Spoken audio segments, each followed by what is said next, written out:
श्री स्वामी समर्थ. जर तुम्हाला तुमच्या मुलांची कॉन्सन्ट्रेशन लेवल वाढवायची आहे का, किंवा त्यांचा अभ्यासामध्ये मन लागत नाही आहे, तर ते एकाग्रताने त्या अभ्यासाकडे त्यांनी लक्ष दिलं पाहिजे किंवा त्यांची प्रगतीच झाली पाहिजे असं प्रत्येक पालकाला वाटत असतं. तर ह्या महाशिवरात्रीच्या दिवशी म्हणजेच येत्या 26 फेब्रुवारीला जर तुम्ही तुमच्या मुलांच्या रिलेटेड हा एक साधा सोपा जो उपाय केला तर तुमच्या मुलांची कॉन्सन्ट्रेशन लेवल देखील वाढेल आणि प्रगती देखील होईल.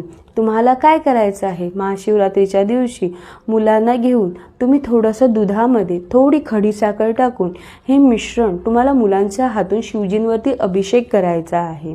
आणि अभिषेक करताना त्यांना ओम नमः शिवाय या मंत्राचा जप करायचा आहे. हे करून झाल्यावरती तुम्हाला तुमच्या मुलांच्या हातामध्ये पिवळ्या लाल रंगाचा धागा म्हणजेच त्याला मौली म्हणतात, तो धागा तुम्ही 7 वेळा राईट हँड साईडच्या हाताला म्हणजेच उजव्या हाताच्या साईडला तुम्हाला बांधायचा आहे. हा उपाय केल्यामुळे तुमच्या मुलांची कॉन्सन्ट्रेशन लेवल देखील वाढेल आणि अभ्यासात ग्रोथ देखील होईल.